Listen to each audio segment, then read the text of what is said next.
नमस्कार दोस्तों, बहुत बहुत स्वागत है आप सभी का आपके अपने इस यूट्यूब चैनल विधिटेरिया में। दोस्तों मैं हूं एडवोकेट मंजित त्रिपाठी और दोस्तों आज के इस वीडियो में हम लोग बात करने वाले हैं सिक्योर्ड लोन की। जी हां दोस्तों, मॉर्गेज प्रॉपर्टी लोन की, लोन अगेंस्ट प्रॉपर्टी की। यानी कि सिंपल भाषा में कहा जाए कि आपने अपना मकान, दुकान, ज़मीन, जायदाद जो भी प्रॉपर्टी है आपने उसको मॉर्गेज रख करके लोन लिया। चाहे वो लोन बिजनेस के लिए हो, चाहे वो लोन कंस्ट्रक्शन के लिए हो, किसी भी प्रकार से सिक्योर्ड लोन आपने लिया और प्रॉपर्टी आपने मॉर्गेज किया। अब उसमें क्या है कि आपने डिफ़ॉल्ट कर दिया, ईएमआई आपने नहीं दी किसी भी कारणवश, या आपने इंटरेस्ट नहीं दिया, सीसी लिमिट है। तो अब इस सिचुएशन में आपका प्रॉपर्टी मॉर्गेज है, जो कि आपका घर हो सकता है, जो कि आपकी दुकान, कमर्शियल प्रॉपर्टी हो सकती है। अब आप सोचते हैं कि हम इसमें सेटलमेंट चाहते हैं, यानी आप सेटलमेंट चाहते हैं, लेकिन इसमें बहुत सारे असमंजस हैं, आप कंफ्यूजन में हैं, आपके पास नॉलेज नहीं है कि बैंक कितने % में सेटलमेंट करेगा। तो साफ साफ आज के इस वीडियो में हम आपको बता रहे हैं कि मॉर्गेज लोन का सेटलमेंट हमेशा नहीं होता है। जी हाँ, आपने सही सुना, मॉर्गेज प्रॉपर्टी का जो लोन होता है वो हर सिचुएशन में सेटलमेंट नहीं होता है कुछ कुछ रेयर केस में होता है। लेकिन सिंपल तरीके से देखा जाए तो मॉर्गेज लोन या प्रॉपर्टी लोन का सेटलमेंट नहीं होता है। जहां दूसरी तरफ दूसरे जो लोग हैं यूट्यूब पे वीडियोस बनाते हैं और वो कहते हैं कि आपका मॉर्गेज लोन का सेटलमेंट हो जाएगा, या कुछ सेटलमेंट एजेंसियां हैं जिनके आप संपर्क में आते हैं और आप कहते हैं कि हम उनसे सेटलमेंट कर लें, बैंक से सेटलमेंट कर लें। वो आपको सर्विस देने के लिए भी रेडी रहते हैं, आपसे पैसा लेते हैं, मोटी रकम लेते हैं और कहते हैं कि हम आपका मॉर्गेज लोन सेटलमेंट करा देंगे। लेकिन कानूनी रूप से ऐसा संभव नहीं है कि हर मॉर्गेज लोन का सेटलमेंट हो। मान के चलिए कि आपके प्रॉपर्टी की वैल्यू ज़्यादा है, मान के चलिए आपकी प्रॉपर्टी की वैल्यू 50 लाख के ऊपर का है और आपके लोन की वैल्यू 20 लाख है, या फिर हमेशा प्रॉपर्टी का जो रेट है वो ज़्यादा है लेकिन है और लोन की वैल्यू कम होती है, तो वहाँ सेटलमेंट संभव नहीं होता है। जहाँ प्रॉपर्टी नीट एंड क्लीन होती है, उस पर बहुत ज़्यादा प्रॉब्लम नहीं होती है, तो भी वहाँ पे सेटलमेंट नहीं होता है। यहाँ तक ये भी देखा गया है कि जहाँ लोन की वैल्यू ज़्यादा होती है, प्रॉपर्टी की वैल्यू कम होती है, वहाँ भी सेटलमेंट नहीं होता है। सेटलमेंट कब होता है? ऐसे सिचुएशन में जहाँ पे प्रॉपर्टी पे विवाद हो। दूसरा सिचुएशन ये होता है कि एक प्रॉपर्टी पे एक से ज़्यादा बैंकों के लोन हो।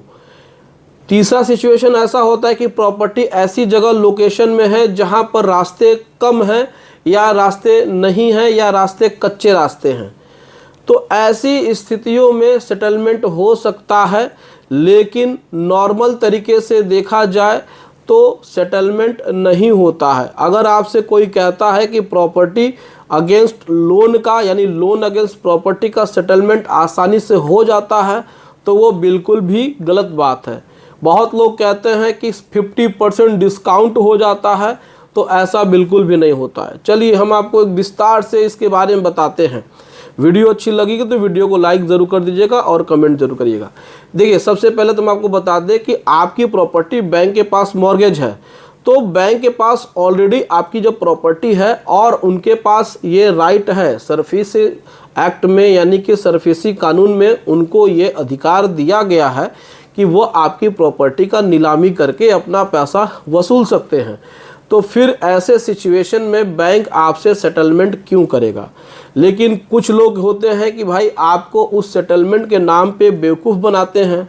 कुछ सेटलमेंट एजेंसियां हैं जिनसे आप अगर संपर्क करते हैं तो वो कहते हैं कि हम आपका मॉर्गेज लोन सेटलमेंट करा देंगे, आप हमारे सर्विस लीजिए, हमारे यहाँ इतना पैसा आप जमा करिए, हमारी इतनी फ़ीस है, ये दुनिया भर की चीज़ें हैं। लेकिन लास्ट में आपके साथ फ्रॉड हो सकता है।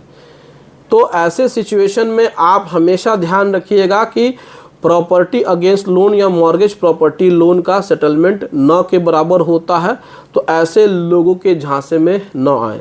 जहां पर प्रॉपर्टियों में विवाद वगैरह होता है, ऐसे सिचुएशन में बैंक खुद ही आपको सेटलमेंट के लिए कह सकता है, लेकिन उसमें भी हम आपको बता दें कानूनी रूप से केवल आपको 20% या 15% तक डिस्काउंट मिल सकता है।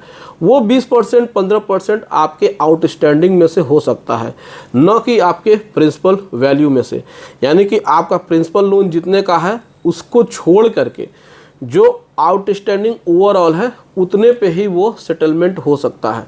बाकी का जो लोग कहते हैं कि होम लोन का सेटलमेंट हो जाएगा, लोन अगेंस्ट प्रॉपर्टी का सेटलमेंट हो जाएगा, तो ऐसा बिल्कुल भी नहीं है। बैंक कभी अपना नुकसान नहीं करते हैं, तो इसीलिए प्रॉपर्टी अगेंस्ट लोन में सेटलमेंट नहीं होता है। लेकिन अगर आपने अनसिक्योर्ड लोन लिया है जहां पर कोई सिक्योरिटी नहीं है, पर्सनल लोन हो गया जिसमें छोटे मोटे बिजनेस लोन हो गए हैं जहां पे कोई सिक्योरिटी नहीं है, क्रेडिट कार्ड हो गए, तो ऐसे लोन का सेटलमेंट होता है। बैंक इसमें अपने आप सेटलमेंट करती हैं। लेकिन जहां पर सिक्योरिटी लोन की बात होती है तो सिक्योरिटी इसीलिए लिया जाता है कि जो आपको लोन दिया गया है अगर आप उसका भुगतान समय पर नहीं करते हैं और या फिर कोई आप ऐसा काम करते हैं जिससे कि बैंक को पैसा मिलने में दिक्कत होती है, तो वो आपकी सिक्योरिटी में प्रॉपर्टी रखा है उसको वो सेल करके अपना पैसा ले लेते हैं। कभी कभी ये भी देखा जाता है कि जो प्रॉपर्टी आपकी होती है वो उतने वैल्यू की नहीं होती है, फिर भी ऑक्शन वो करते हैं और उसके बाद जो पैसा बचता है उसके लिए फिर वो आपको नोटिस भेजते हैं, फिर उसमें वो आपसे रिकवर करने की कोशिश करते हैं। तो ये हमारा जो इन्फॉर्मेशन है ये आपके नॉलेज के लिए है कि आप लोग के पास ऐसी नॉलेज रहे, क्योंकि आप लोग इस पर भ्रमित न हो, आप लोग इस पर परेशान न हो। अगर कोई कहता है कि हम आपका सेटलमेंट करा देंगे तो वो बिल्कुल ही गलत बात है। ऐसे लोगों के चक्कर में पड़ने की ज़रूरत नहीं है। तो आशा करते हैं कि ये वीडियो आपको पसंद आई होगी। वीडियो अच्छी लगी हो तो लाइक ज़रूर कर दीजिएगा और चैनल पे नए हैं तो सब्सक्राइब जरूर करिएगा। चलिए मिलते हैं नेक्स्ट वीडियो में। Thank you so much. जय हिंद दोस्तों।